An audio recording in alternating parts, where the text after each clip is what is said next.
Jesus, come over here. Mary and Martha, come over here. Okay, so you remember, you sent word. Come over here, Mary, come over here. You sent word to Jesus, your friend, right? And you said to Jesus, Jesus, my brother is sick. Can you help us? And your expectation of that, our own expectation of that would be, yes, Jesus is our friend. He wants to help us. Lazarus, on the other hand, gets sicker and sicker and sicker. So you're getting so sick you need to lay down. So go ahead and lay down right over here. Jackson was very excited about this, I'm sure. He gets to lay down for the rest of the night. Are you guys jealous? Yes. Lazarus just died. Your brother just died. The issue here is this. We read in Scripture. Look at this.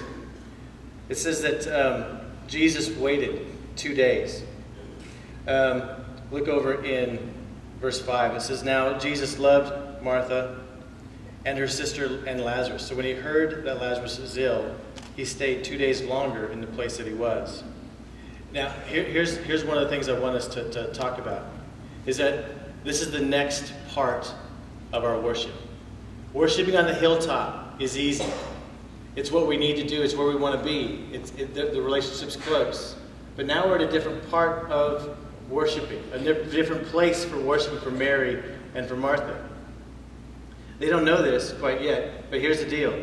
You prayed, you asked Jesus to help you, and Jesus waited 2 extra days. And your brother died. Here's the question we have to ask, is what happens to our worship? What happens to our trust when Jesus doesn't do what we ask him to do, and especially acts in ways that are contrary to what we want him to do? The request was to heal your brother.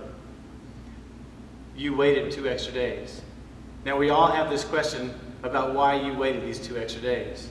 Now I don't want you to all focus all your frustration with Drew here, because he's just representing Jesus right here. But we really do have to go to this place here. Go ahead and take your spots back here. Because I want us to focus in on this other person here. Lazarus, who just died. What do we do when the hilltop is now just not threatened, is just not threatened enough now? Now it's to a place to where we are actually down now into a valley, where things don't make sense. When a few years after my wife and I were married, we had our second child. And that second child was sick, and we didn't know it. And she was born, and the doctors told us that she was very, very, very sick. And now we were at this place in the valley, because we were asking Jesus, okay, now wait a minute here. I was in the ministry, we were at seminary, we were doing everything just right. You know, our prayer life was, what's the word you use, is we were caught up, right? Everything was going just fine. And so there really wasn't a fear for us that our child would die. The doctors were telling us some very grim news. But we had faith. We asked Jesus for help, and he's not going to let this baby die. She got sicker. And so we just said, you know what? It's going to get right down to the wire. It's going to get right down the wire, and then it's going to be okay. It's going to be okay, because our friend is Jesus. He's going to do what we're going to ask us to do. And then she died. We were caught in this dilemma. How do you reconcile this? How would Mary and Martha reconcile this? It shows in Scripture what they did. There was this pain that was so deep for them. And I know that you guys have the same kind of stories. I've heard you tell them to me. You've told me about loved ones who die in your own lives. Marriages end. Children stray. There are car accidents. There are houses that catch on fire. There's loss. There's pain. There's a lot of things that you've told me. I am not up here saying that my pain is anything different than yours. Because we all have this pain where we at one time may have asked Jesus, what just went on here? I thought I was your friend. I thought I was somebody who was close. I did everything right. And now all of a sudden I'm in this place. I don't understand what's going on. And so here is this pain that's inside of this valley. And here's why I like this story. It's because we are given a glimpse of what God does in the midst of this pain. There's one thing that happens here. There's a conversation that Jesus has with his disciples, right? So here's our disciples right here. And if you look over into 8, look at verse 8 here. It says, the disciples said to him, Rabbi, the Jews were just now seeking to stone you. Are you going to go there again? Here's why they're saying this, or asking this question. Because now that it's been 2 days later, Lazarus is already dead. Now Jesus says, okay, let's go ahead and go back to Bethany. Well, in order to go there, they have to go through a place they've just been, and it's dangerous now. Their lives are almost threatened.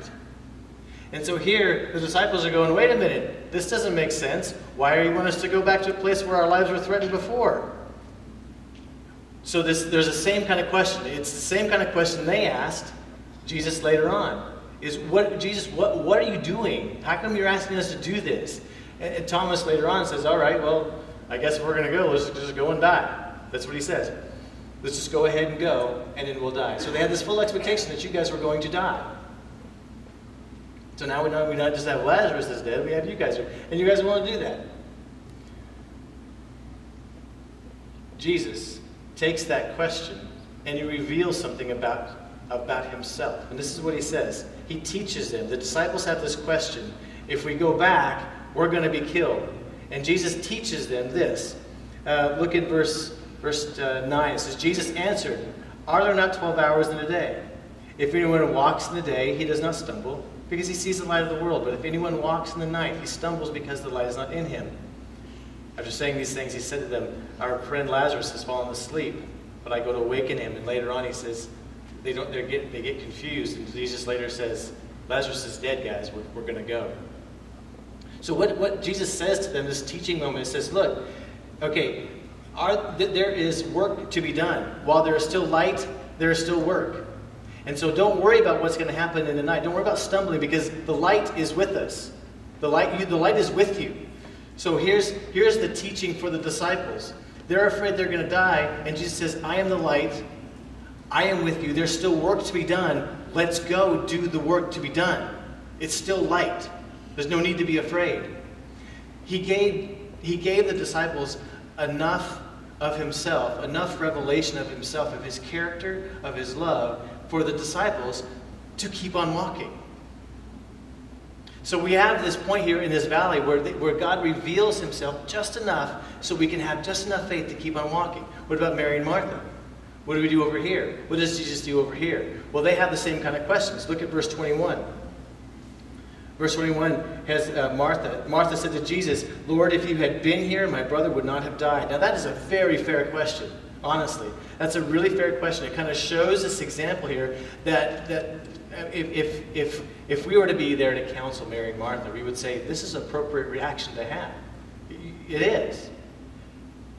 So in this moment of this questioning of what is this despair, this lament, Jesus, what is going on? How Jesus shares with them and teaches them something, just enough faith, just enough about himself, his character, his love, his concern, so that we can keep on walking in him. One of the things that Josh has said before is that believers keep on believing. Well, here's the thing about this experience here, is that it's not just because we keep on believing to keep on believing. God gives us enough of his revelation about himself so that we can keep on believing. It's not in our own strength to keep on believing. He says, here's what I'm going to do. Here's who I am. In this valley that we're all in, that the ladies are in, the disciples are in, we're not concerned with Lazarus right now, but so in this valley that we're in, God gives us enough of himself so that we can have the faith to keep on walking. Look what happens with Mary and Martha. Verse 21, 26. Look at verse 26. I went forward here.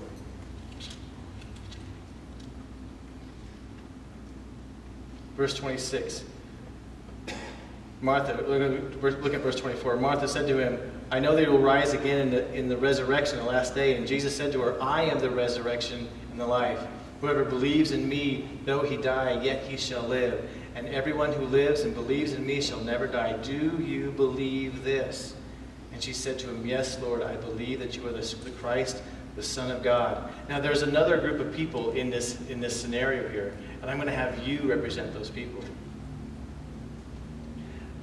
Mary and Martha, their brother died, and there are people there that are consoling them, that are comforting them, and they're Jews.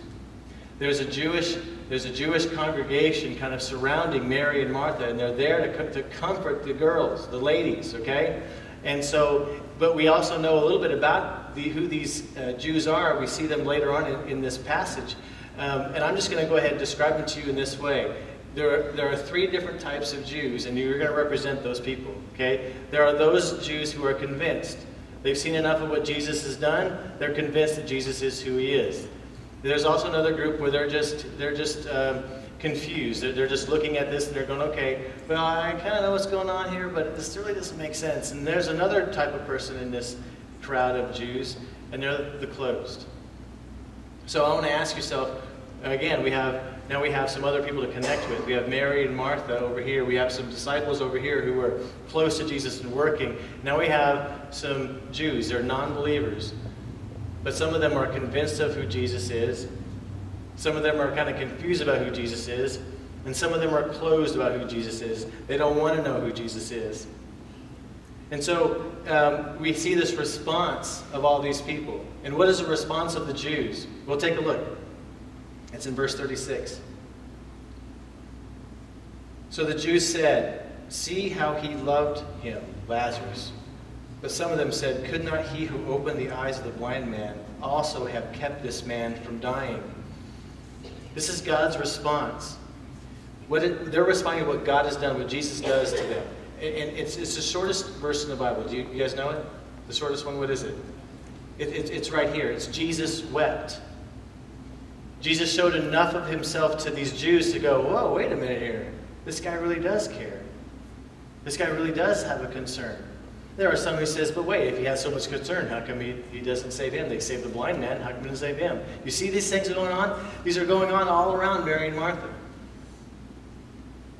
There's a pain in this valley, but we see God responding to this pain by giving just enough of himself.